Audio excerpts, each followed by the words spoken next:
Welcome to Dove Creek Online. My name is Zach. We are so happy that you are here. First and foremost, we want to say Happy Mother's Day. Here are some Mother's Day videos. Can you say, I love you, Mommy? Mama. I love you, Mommy. Mama. Say, I love you, Mommy. Mama. Yes. Mama. Yeah. Happy Mother's Day. Happy Mother's Day, Mom. We love you. Happy Mother's Day, Mom. I love you. Happy Mother's Day, Mom. I love you. Happy Mother's Day, Mom. I love you.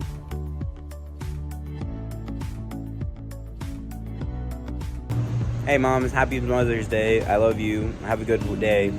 Bye. Happy Mother's Day. Have a great day. Love you. Goodbye. Happy Mother's Day, Mom. We love you. Thanks for being great. Love you. Happy Mother's Day, Mom. We love you. Have a good day, Mom. Happy Mother's Day! Happy Mother's Day. Happy birthday. Say, love you, Mom. Love you, Mom. Happy Mother's Day, Mom. Love you. Happy Mother's Day, Mom. Love you. Happy Mother's Day, Mom. Love you. Happy Mother's Day, Mom. Love you. Happy Mother's Day, Mom. I love you. Happy Mother's Day, Mom. Love you. Happy Mother's Day, Mom. I love you. I miss you. And we hope you are having a blessed day, moms.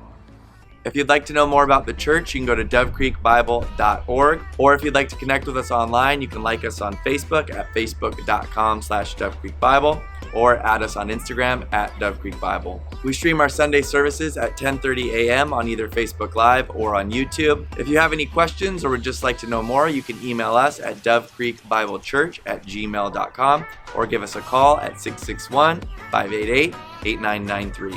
We hope you are doing well, and with that, let's start the service.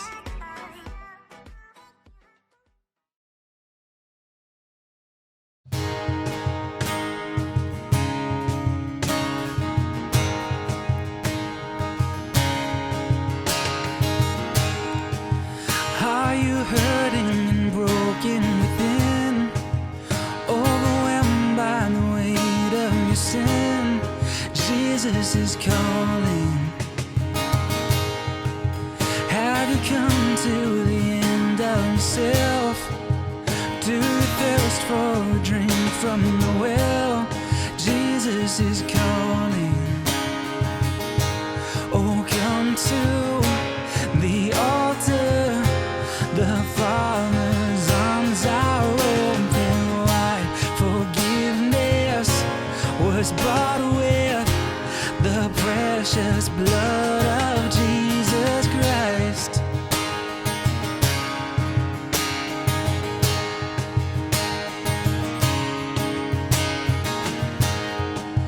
Leave behind your regrets and mistakes. Come today, there's no reason to wait. Jesus is calling. Bring your sorrows and trade them for joy. From the ashes a new life is born. Jesus is calling. Oh, come to the altar. The Father's arms are open wide. Forgiveness was bought with the precious blood of Jesus Christ. Oh, come to the altar. The Father's arms are open wide. Forgiveness was bought with the precious blood of Jesus Christ.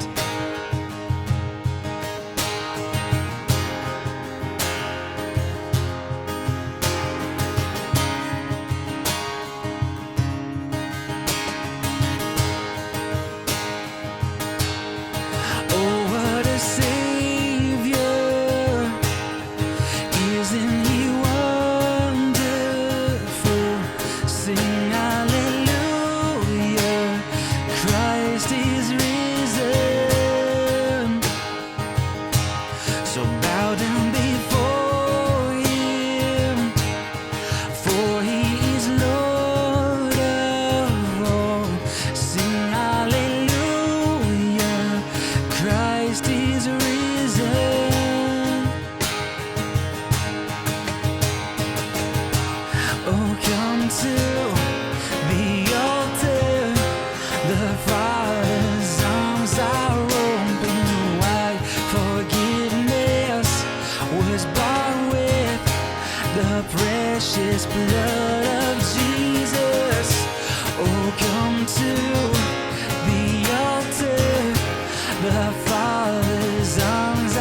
precious blood of Jesus Christ.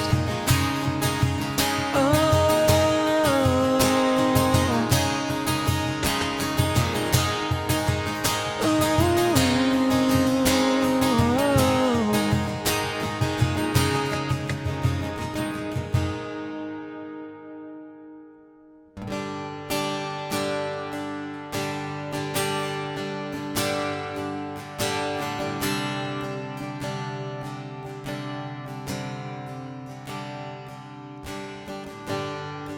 there's nothing worth more that will ever come close.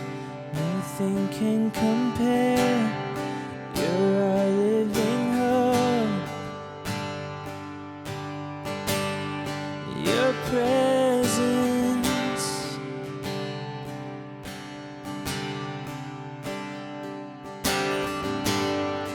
I've tasted and seen the sweetest of loves, when my heart becomes free and the shame is undone. Your presence, Lord.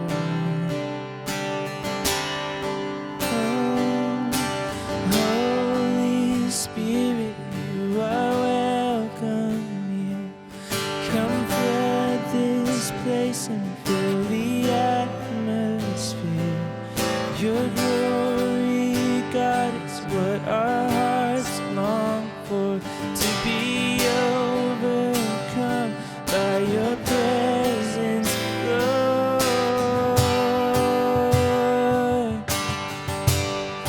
Your presence, Lord.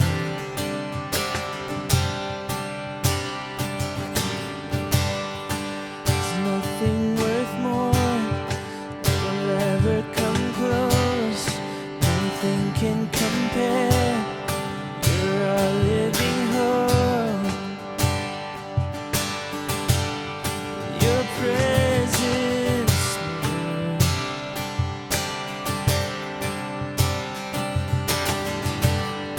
I've tasted and seen the sweetest of loves, when my heart becomes free, the shame is undone.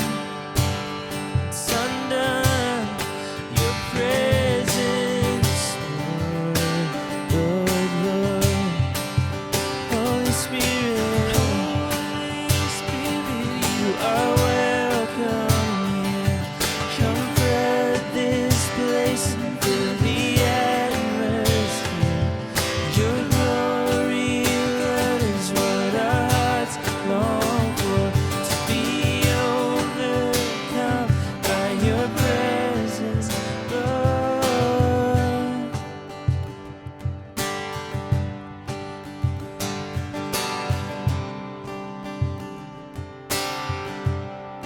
Your presence, Lord.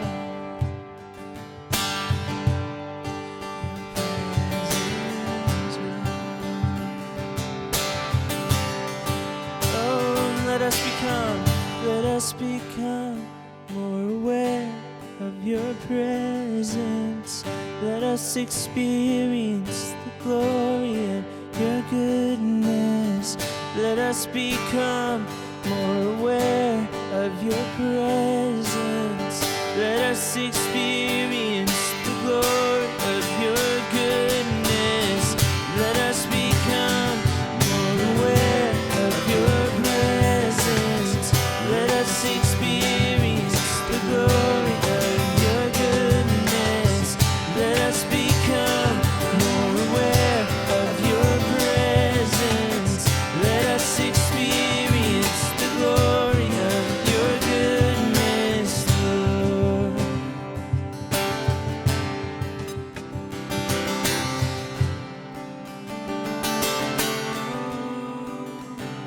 And Holy Spirit, you are welcome here.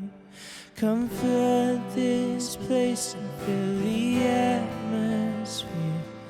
Your glory, God, is what our hearts long for, to be overcome by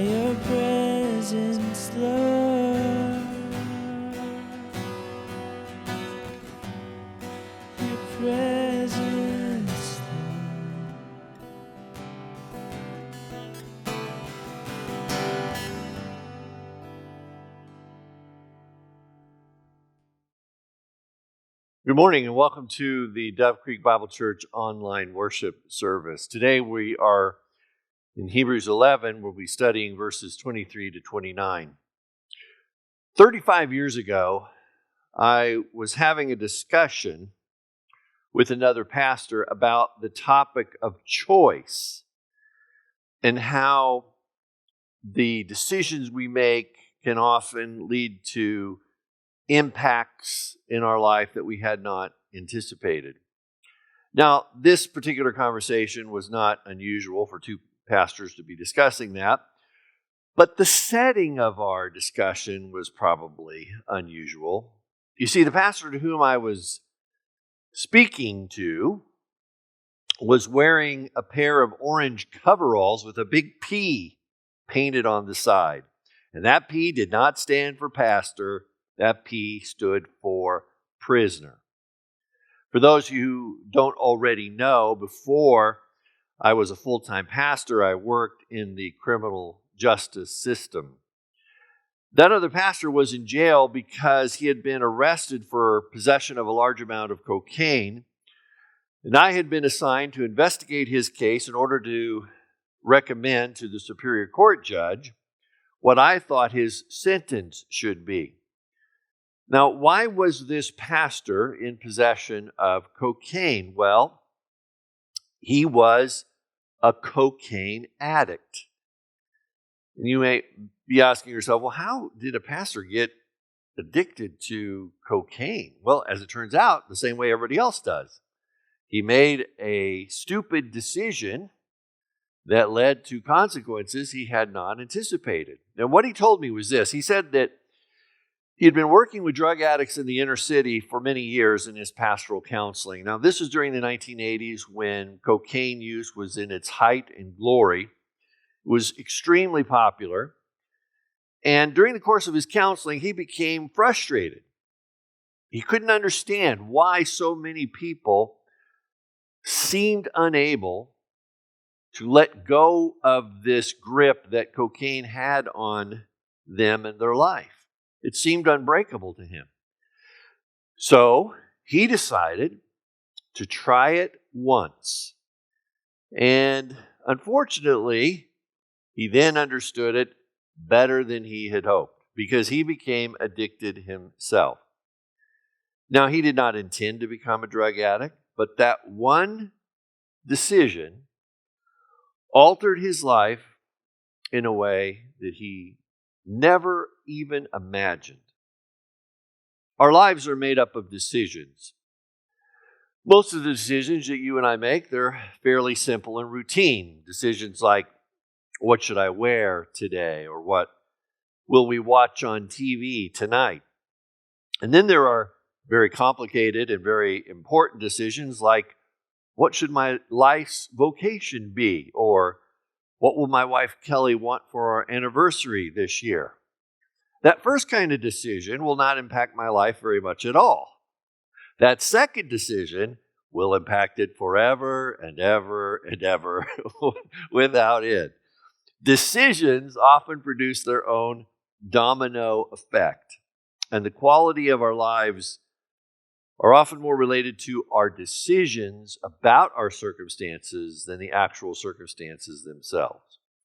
Walking by faith requires you and I to make decisions on this journey we're on. And we come to many different forks in the road. For example, I am given opportunities by the Lord for building myself up spiritually.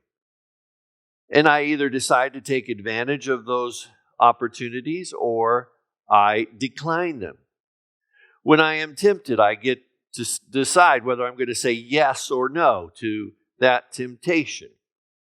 When I find myself in unpleasant circumstances, I get to decide what my attitude is going to be. Now, in sports, coaches will say that there's a crucial period in every game where decisions made in that critical period will determine the outcome of the game. They will either experience the thrill of victory or the agony of defeat based upon decisions they make during that critical period.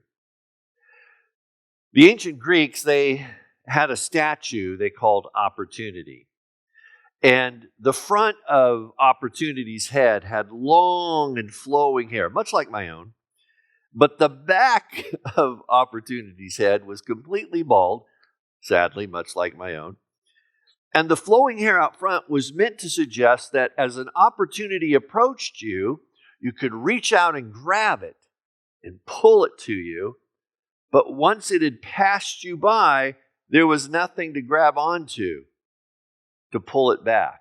You had missed that opportunity. In life, God presents us with opportunities that are meant to refine and strengthen our faith. These opportunities present us with decisions. I will trust God in this situation, or I will lean on my own understanding. Well, today we consider the faith of Moses' parents and Moses' faith, and the decisions they made and how those decisions impacted their lives. Let's take a look at it now in Hebrews 11, verse 23. By faith, Moses' parents hid him for 3 months after he was born. Why? Because they saw he was no ordinary child, and they were not afraid of the king's edict. Now, the word translated there as ordinary is actually the word beautiful. So literally it says, because they saw he was a beautiful child. So then why did the English translators decide to translate it as ordinary instead of beautiful? Well, I think it's because they were worried it might be inferred that if Moses had been ugly, his parents would not have bothered to hide him. However, it creates for me just the opposite problem. It makes more sense to hide an ugly baby, doesn't it? Well, anyway, I'm just saying.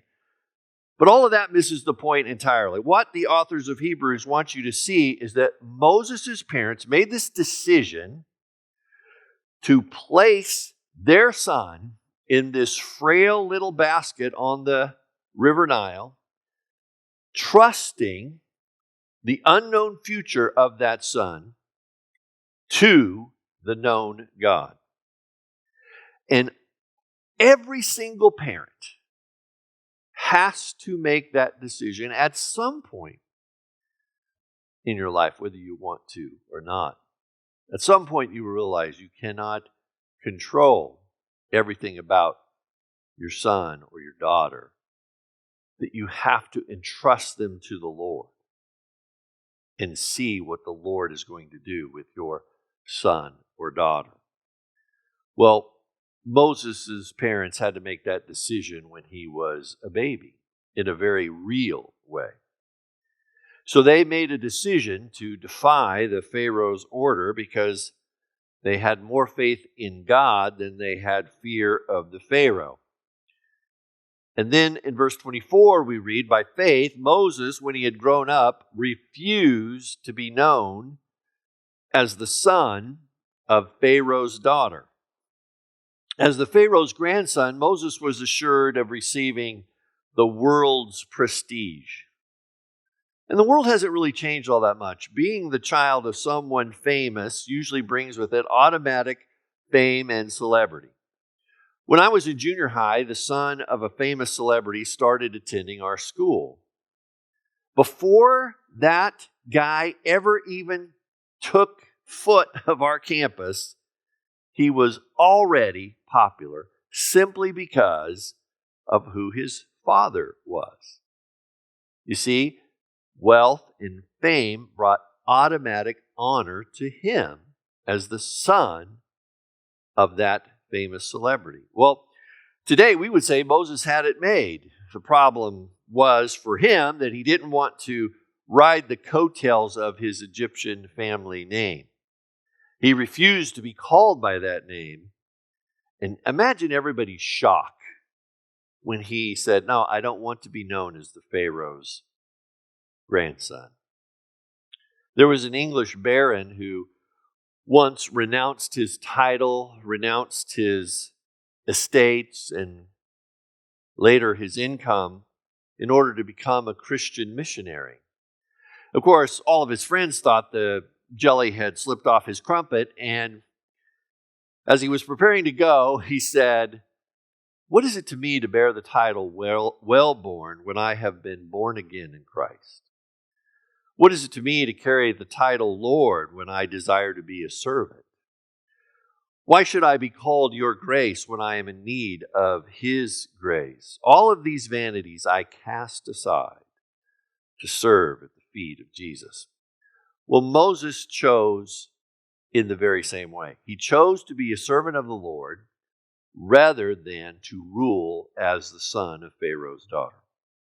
Verse 25, he chose to be mistreated along with the people of God rather than to enjoy the pleasures of sin for a short time. He chose to be mistreated rather than enjoy the pleasures of sin. Wow, how many people are making that choice these days? Moses had apparently decided that there were long-lived consequences to short-lived pleasures. I mean, just ask Jeffrey Epstein or Harvey Weinstein. Everyone pays to play. Might not be today, might not be tomorrow, but at some point, payday's coming. So Moses knew that the pleasures of sin and the mistreatment of God's people had one thing in common. They were both temporary. Verse 26, he regarded disgrace for the sake of Christ as of greater value than the treasures of Egypt because he was looking ahead to his reward. Well, how could Moses have regarded disgrace for the sake of Christ? What this is telling us is the reward that Moses looked forward to was the promised Redeemer, this ultimate deliverer that God had promised. And Moses had decided not to sacrifice his future reward under that promised Redeemer on the altar of present expedience. In Shakespeare's Merchant of Venice, there is a beautiful and wealthy heiress. The best kind of heiress, by the way, wealthy and beautiful, named Portia. Now, there were many suitors who wished to marry Portia because she was that best kind of heiress, beautiful and wealthy. But Portia's father decided that he was going to give a certain test to her suitors. And so he had 3 chests prepared. One was made of gold, one was made of silver, and one was made of lead. And on each chest he had an inscription. The gold one had the inscription, "Who chooseth me shall gain what many men desire." And inside the gold chest was a skull. The silver chest inscription read, "Who chooseth me shall get as much as he deserves." And inside there was a picture of a fool. The winning chest, the lead chest, was inscribed, "Who chooseth me must give and hazard all that he hath." Now all of the suitors that came for Portia's hand either chose the gold chest or the silver chest, and only one, a man named Bassanio, was willing to hazard all that he had because he considered Portia to be the greater reward. Well, in the same way, Moses chose the greater reward over the more immediate reward. Verse 27, by faith he left Egypt, not fearing the king's anger. Notice how each time it says that faith excludes fear. By faith he left Egypt, not fearing the king's anger. He persevered because he saw him who is invisible. Well, how can you see something that's invisible? You can see it with the eyes of faith. So Moses, with the eyes of faith, persevered, and he chose those things which were imperishable over the things that he knew were perishable. Verse 28, By faith, he kept the Passover and the sprinkling of blood so that the destroyer of the firstborn would not touch the firstborn of Israel. By faith, the people passed through the Red Sea as on dry land, but when the Egyptians tried to do so, they were drowned. So Moses accepted this unusual provision for the Passover, and the people accepted this unusual strategy of escaping the pursuing Egyptian army by the parting of the Red Sea. And it must have sounded strange to them when they were first told about God's plan and God's provision. Sprinkling blood on the tops and sides of door frames, that seems an unlikely protection from an angel of death. Parting a sea seems an unlikely way to escape a pursuing army. Nevertheless, by faith, the people were led to believe by Moses that those things would and did happen. So, what is the application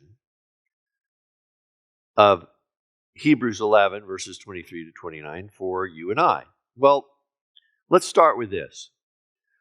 We all make our plans by faith.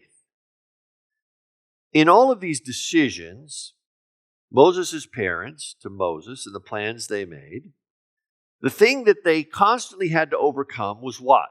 Fear. Now, when they decide to hide Moses as a baby, and this story is in Exodus 2, we find that in verse 3, and referring to Jochebed, Moses' mother, it says, "But when she, Jochebed, could hide him, Moses, no longer, she got a papyrus basket for him and coated it with tar and pitch. Then she placed Moses in it and put it among the reeds along the bank of the Nile. His sister, Miriam, stood at a distance to see what would happen to him." Now notice, Miriam didn't stand at a distance to protect Moses from something happening to him. She stood there to see what would happen to him. Now, what does that suggest? If she stood there to see what would happen, it suggests that Miriam and Jochebed expected something to happen. They expected God to do something. They made their plans by faith, and they committed that plan to the Lord. Now, there are some people who say that believers should never make a plan unless they have clear direction from the Lord in the first place. For example, we're not told that Jochebed and Moses' father were told, "Hey, here's what I want you to do. I want you to hide Moses in a basket on the River Nile." They made those plans by faith without any clear direction from the Lord. Now, some people say you shouldn't do that. You should only get clear direction from the Lord, and then you make your plan accordingly. But I think it is a step of faith to commit your plans to the Lord, especially when you have no sense of His leading, no clear direction. Many times, I find that the reason that I want the Lord to give me clear direction before I really start to make plans is simply because I really want to walk by sight and not by faith. But it is a matter of faith to begin to plan when I have no clear direction and I simply entrust the Lord with the plans I have made. When we were building our new facility, one of the hardest things was trying to convince the congregation that we needed to make plans, even though in many instances we had no clear direction from the Lord on how we would even accomplish such a thing. Making plans by faith to some without clear direction seemed to be irresponsible. It seemed to be presumptuous. Well, the Proverbs, I think, give us some guidance here. about making plans by faith. In Proverbs 16:3, it says, "Commit to the Lord whatever you do, and your plans will succeed." Then in Proverbs 16:9, it says, "In his heart a man plans his course, but the Lord directs his steps." In Proverbs 19:21, it says, "Many are the plans in a man's heart, but it is the Lord's purpose that prevails." So in considering those three proverbs together, I take it that it's okay for me to make a plan. I just need to commit to the Lord the plans that I make. And I must commit that plan to the Lord, knowing ultimately it is His purpose that will prevail, not my own. So I make my plan by faith, and then by faith I trust Him in His wisdom to redirect my steps so that I'm going according to His plan and not according to my plan. And James gives us this advice in the New Testament. He says in James 4, "Now listen to me, those of you who say today or tomorrow we will go to this or that city and we will spend a year there, we will carry on business and we will make money." James says, "Well, why do you do not even know what will happen tomorrow? What is your life? Your life is a mist that appears for a little while and then vanishes. Instead, you ought to say this: if it is the Lord's will, we will live and do this or that." And that's exactly how the Apostle Paul planned. In 1 Corinthians 4, verse 19, he says to the church at Corinth, "But I will come to you very soon if the Lord is willing." You see what he says there? I will if the Lord is willing. That's how we make our plans. In Jochebed's case, Moses' mother, she had no clear direction from the Lord. She made her plans by faith. She placed her plan into action by faith. And she had no guarantee that that plan was going to succeed. She just knew the results lay completely within the hands of God. And in that way, she fulfilled what Hebrews 11 is all about, the first two verses. Now, faith is being sure of what we hope for and certain of what we do not see. This is what the ancients like Jochebed and Moses were commended for. So Jochebed, Moses' mother, also made her plans by faith.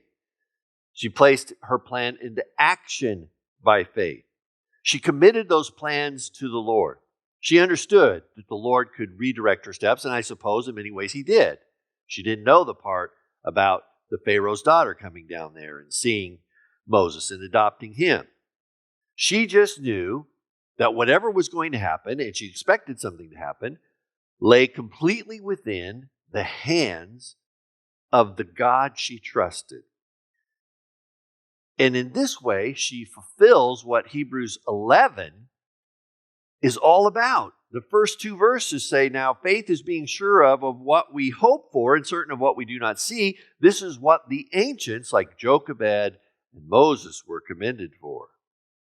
Nobody knew at the time of exactly how God was going to work through all of these things. Soren Kierkegaard, the Danish philosopher, he said this: life must be lived forward, but often it can only be understood backwards. We have to step out in faith, make that forward step, and then only later will we understand how the Lord was working when we took that step,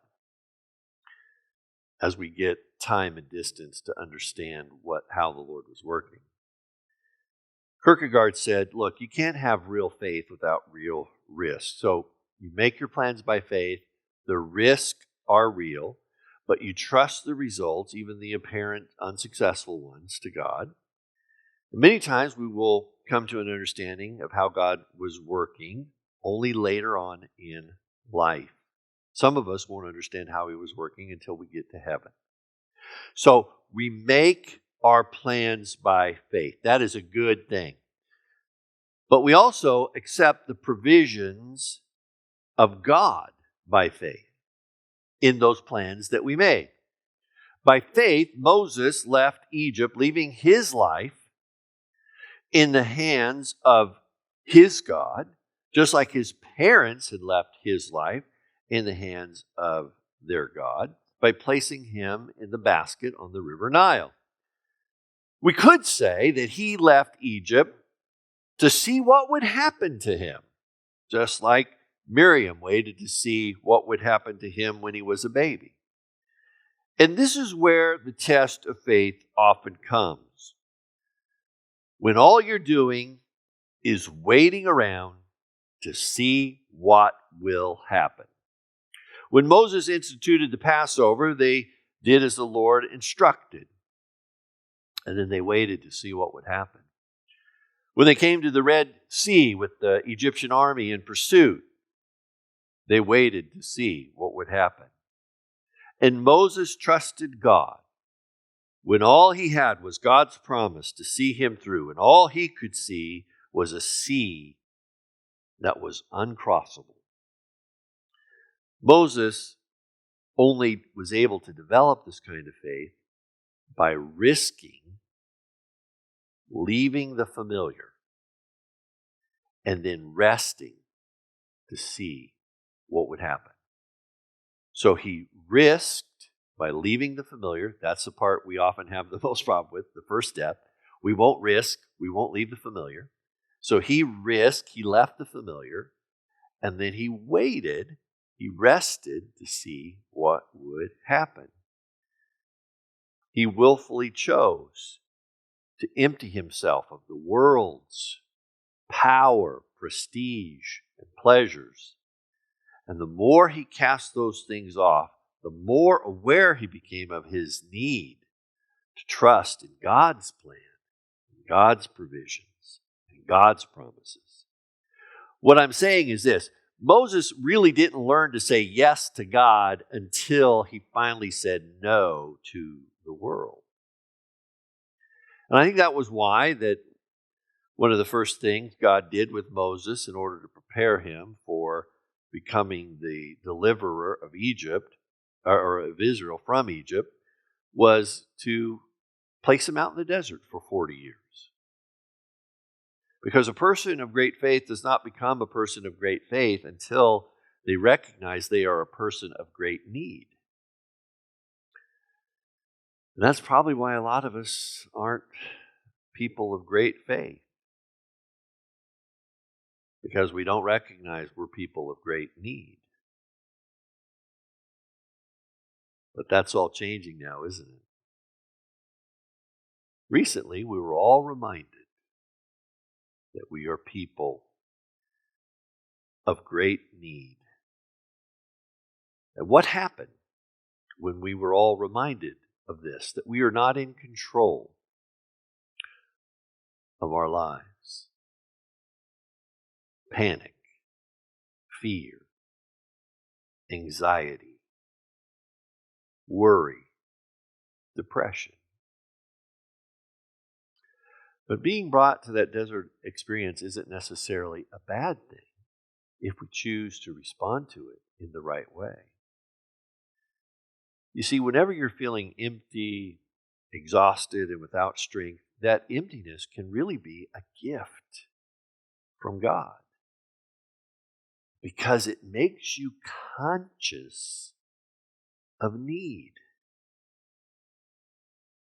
What do we find when we study the history of Israel? What we find is that during times of prosperity, Israel had a tendency to forget the Lord. And so the Lord would allow them to come into dire straits, and then they would come to their senses, and they would seek the Lord again, but only after they got desperate. Maybe what happened to Israel is what is happening to us right now in the United States.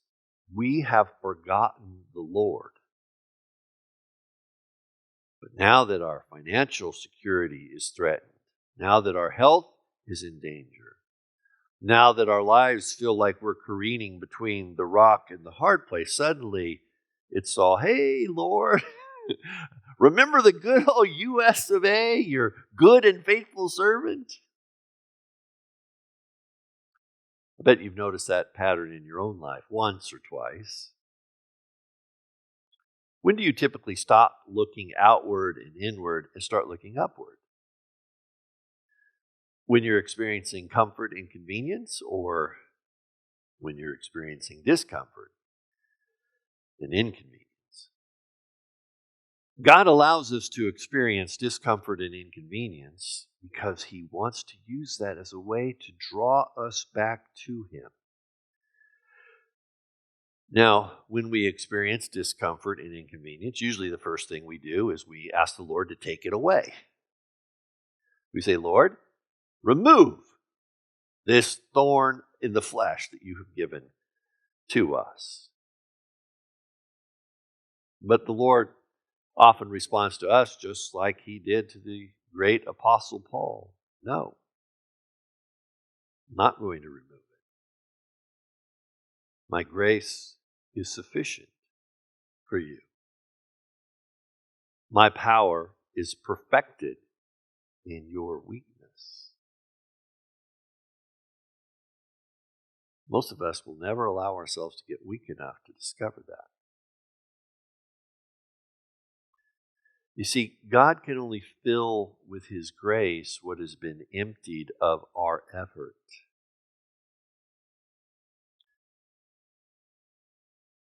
You running on empty these days? Well, now's a good time to look upward and to wait to see what will happen, what the Lord will do. You might be thinking, oh man, you don't get it. I just lost my job. I'm in one of those high-risk categories. I'm vulnerable to this pandemic.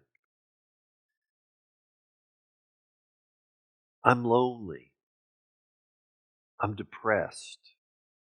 I feel like I'm losing my mind. I don't know how to fix any of that for you. I do know that you can choose to trust. I do know you can expectantly wait to see what will happen. But with hope. I don't mean to suggest this is easy. It's not. But it seems to me that you and I, we can either choose to walk through the valley of our fears with Jesus or without Him. I choose to walk with Him. The simple fact of the matter is, to live in this world places the child of God in difficult predicaments. And in those predicaments, choices have to be made. And those choices have consequences. Right now, you're being presented with opportunities. Right now, you're being presented with temptations. And with each and every one of those, you're choosing whether you're going to trust the Lord in that situation or not. And that choice is going to have a consequence. Now, fear is a byproduct of doubt. We become afraid, and with good reason, when we look at our circumstances only through the prism of our own resources. On every occasion of fear in the Bible, when people became engulfed with fear and made poor choices, the reason was that that person had somehow lost his or her focus. They shifted from faith to doubt, which led them to fear. Doubt produces fear. Fear doesn't produce doubt. And fear usually produces one of three responses: fight, flight, or freeze. But the believer has another option: faith. To see God's deliverance, to The people of Israel had to stand firm. Moses said before he parted the sea, stand firm and you will see the Lord deliver you. And it made me wonder if maybe sometimes I've missed seeing the Lord's deliverance because I didn't stand firm in faith. Instead, I fought, I fled, or I froze. Chuck Swindoll wrote in his personal journal the following: when I panic, I run. When I run, I lose. When I lose, God waits. When I wait, God fights. When God fights, He wins. When He wins, I learn. Walking by faith is not passive, it's active. You step out in faith without clear direction from the Lord on many, many occasions. So I'm not talking about a stillness of action in standing firm. I'm talking about a stillness of attitude.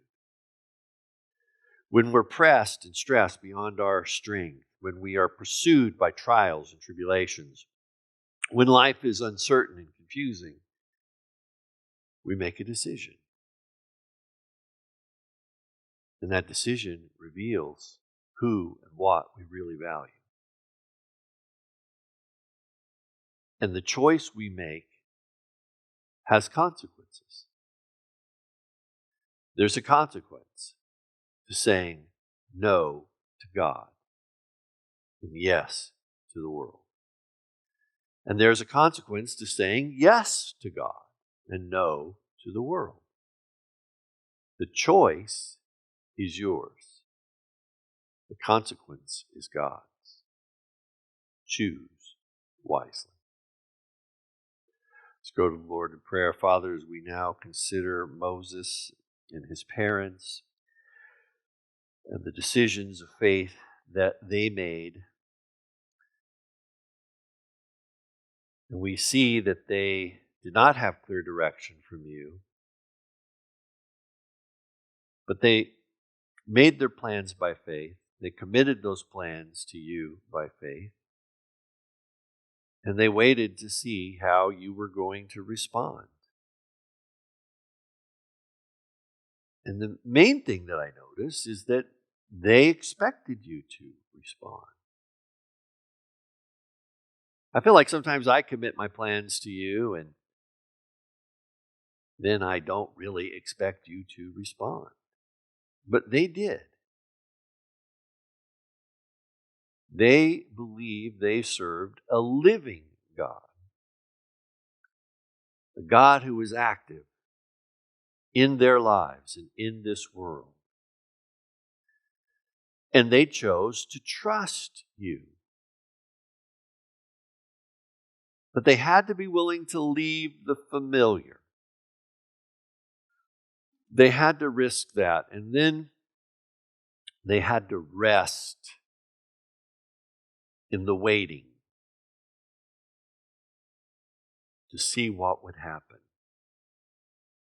Sometimes that waiting took a long time. Sometimes it didn't take very long. It didn't take that long for Moses' parents to see what you were going to do. But it did take Moses a long time to see what you were going to do.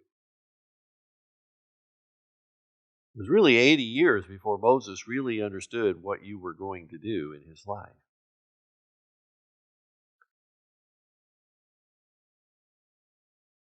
Lord, may we follow in the steps of these who have gone before us, these ancients who have been commended for their faith, being certain of what they hoped for and did not see. And yet they made their plans by faith, they committed those plans by faith to you.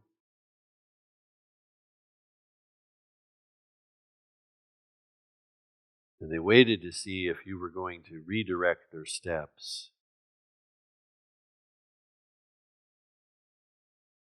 But the main thing is, whatever happened,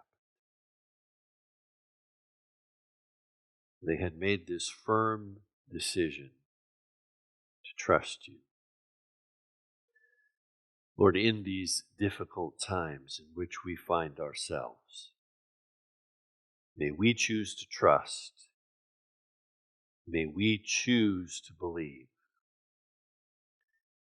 We will give you the praise and honor for all these things. In Jesus' name, amen.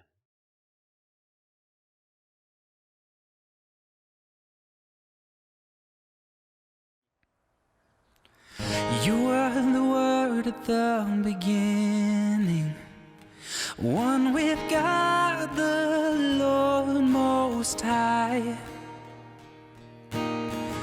Your hidden glory in creation, now revealed in you are Christ. What a beautiful name it is. What a beautiful name it is. The name of Jesus Christ, my King. What a beautiful name it is. Nothing compares to this. What a beautiful name it is. The name of Jesus. Didn't want heaven without us, so Jesus, you brought heaven down. My sin was great, your love was greater. What could separate us now? What a wonderful name it is. What a wonderful name it is. The name of Jesus Christ, my King. What a wonderful name it is. Nothing compares to this. What a wonderful name it is. The name of Jesus. What a wonderful name it is. The name of Jesus. 'Cause death could not hold you. The veil tore before you. You silenced the post of sin and grave. The heavens are roaring the praise of your glory. For you are raised to life again. Sing that again. Death could not hold you. The veil tore before you. You silenced the boast of sin and grave. The heavens are roaring the praise of your glory. For you are raised to life again.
Jesus Christ, my King.